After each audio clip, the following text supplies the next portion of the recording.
1, 2, 3 start. अध्यक्ष महोदय, आपने मुझे सदन में वित्त प्रबंधन बिल पर चल रही चर्चा में भाग लेने की अनुमति प्रदान की है, जिसके लिए मैं आपका आभारी हूं। यदि हम बैंकिंग व्यवस्था के इतिहास में जाएं तो पता चलता है कि आज से कई हजार वर्ष पहले भी विश्व के अनेक देशों में बैंकिंग का कार्य होता था। इतना अवश्य था कि बैंकिंग के प्रारंभिक काल में आज की तरह बैंक नहीं थे।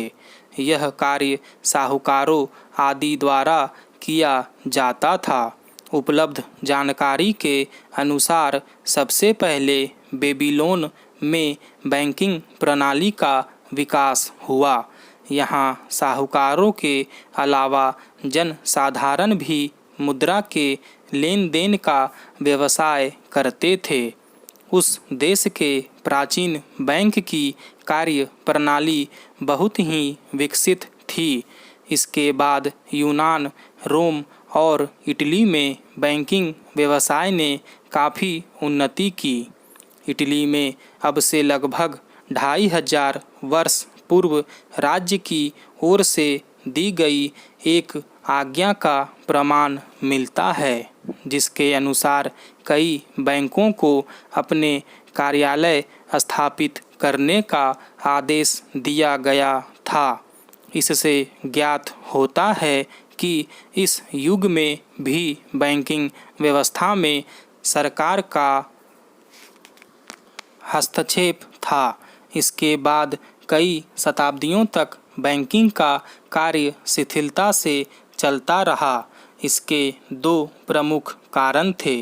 एक ओर राजनैतिक अशांति थी तथा दूसरी ओर सामाजिक विचारधारा ब्याज लेने के पक्ष में नहीं थी। मध्ययुग की अराजकता और लगातार युद्धों के कारण बैंकिंग कार्य का विस्तार नहीं हो पाया। यहूदी लोग प्रारंभ से ही धन के बदले ब्याज लेने को उचित मानते थे। अब अन्य लोग भी ऐसा ही मानने लगे। परिणाम स्वरूप बड़े बड़े साहूकारों का उदय हुआ। उस समय न केवल जनता उधार लेती थी, वरन साहूकार राजा को भी कर दिया करते थे। इससे एक ओर जहां व्यवसाय की उन्नति हुई, वहीं दूसरी ओर अनेक व्यवसायियों को अपना कारोबार बंद भी करना पड़ा। इसका कारण यह था कि कई बार राजा ऋण चुकाने से इनकार कर देते थे और साहूकार को परेशान करते थे, परंतु ये परिस्थितियां ज़्यादा समय तक नहीं रही।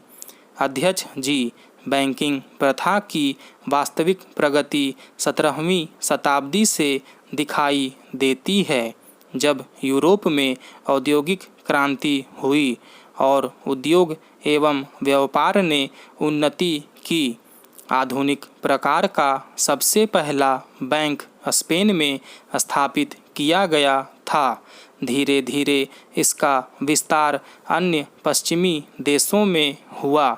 जब बैंकों का कार्य बढ़ने लगा एवं उसमें अधिक जोखिम अनुभव होने लगा, तो बैंकिंग का कार्य करने के लिए संयुक्त पूंजी वाली कंपनियां बनाई गई। संयुक्त पूंजी वाले बैंकों की स्थापना के बाद से बैंकिंग का तेजी से विकास हुआ।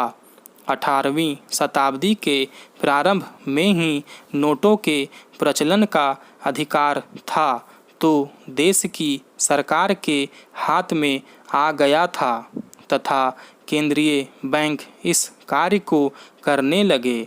इस प्रकार धीरे धीरे बैंक का महत्व आर्थिक क्षेत्र में निरंतर बढ़ता चला गया। अध्यक्ष महोदय, जैसा कि हम सभी जानते हैं कि अब हमारे देश में वित्त प्रबंधन मुख्य रूप से बैंकों के माध्यम से किया जाता है। बैंक उन वित्तीय संस्थानों को कहा जाता है जो न सिर्फ जनता की बचत को संभालने का काम करती है बल्कि ज़रूरतमंद लोगों को कर्ज भी देती है।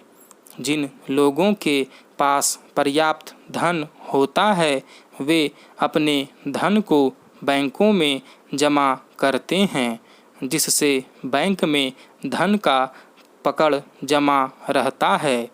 यह व्यवस्था देश के आर्थिक विकास के लिए भी महत्वपूर्ण है।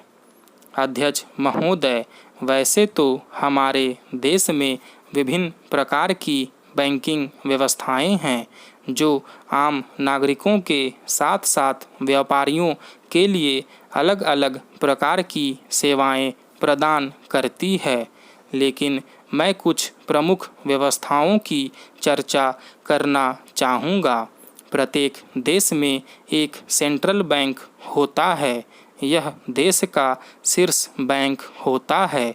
यह बैंक सरकार की वित्तीय प्रणाली का प्रबंधन करती है। किसी भी देश का केंद्रीय बैंक गैर लाभकारी संस्थान होता है जो देश के दूसरे बैंकों को बैंकर के रूप में सेवा प्रदान करता है। केंद्रीय बैंकों के कुछ कार्यों में विदेशी मुद्रा की निगरानी करना, देश की मुद्रा को नियंत्रित करना और कागजी मुद्रा जारी करना आदि शामिल होते हैं। वे सामान्य जनता के साथ व्यापार नहीं करते।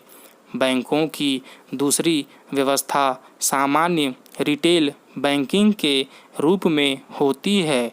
ये आमतौर पर जनता की आवश्यकताओं पर ध्यान केंद्रित करने के लिए स्थापित किए जाते हैं। ये बैंक बचत खाते खोलते हैं, क्रेडिट कार्ड उपलब्ध कराते हैं, ऋण प्रदान करते हैं और कई अन्य प्रकार की सेवाओं के साथ लॉकर आदि की सुविधा प्रदान करते हैं। ये बैंक विशेष रूप से लोगों में पैसे बचाने की आदत पैदा करने के लिए खोले जाते हैं। अध्यक्ष महोदय, हमारी अर्थव्यवस्था एक विकासशील अर्थव्यवस्था है जो विकास की धारा में तेजी से आगे बढ़ने को ललावित है। मुझे ऐसा लगता है कि हमारी वित्त प्रबंधन की व्यवस्था आज की हमारी ज़रूरत के अनुरूप होनी चाहिए, जिसमें गरीब लोगों से लेकर बड़े व्यापारियों तक के हितों का ध्यान रखा जाए। मैं समझता हूँ कि केंद्र सरकार के आदेश के उपरांत गरीबों के करोड़ों लोगों के खोले गए खाते इसके गवाह हैं। मैं एक गरीब परिवार से आता हूँ। मेरे परिवार में एक भी बैंक खाता नहीं था, परंतु अब है।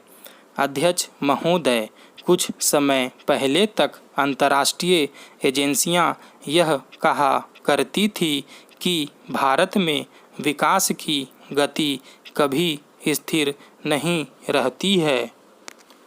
वह कभी बढ़ जाती है तो कभी घट जाती है।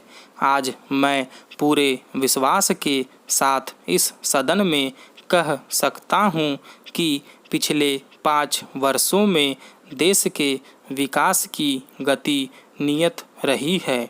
इसका मुख्य कारण यह है कि हमारी सरकार ने आखिरी पंक्ति में खड़े व्यक्ति को भी देश की वित्तीय व्यवस्था में योगदान सुनिश्चित किया है। जन धन खाते में जमा गरीबों की लगभग 60,000 करोड़ रुपए की राशि इसके साक्षी हैं। इतना ही नहीं, सरकार ने देश की वित्त व्यवस्था से भ्रष्टाचार के प्रसार को खत्म करके इसे एक नई ऊर्जा प्रदान की है स्टॉप।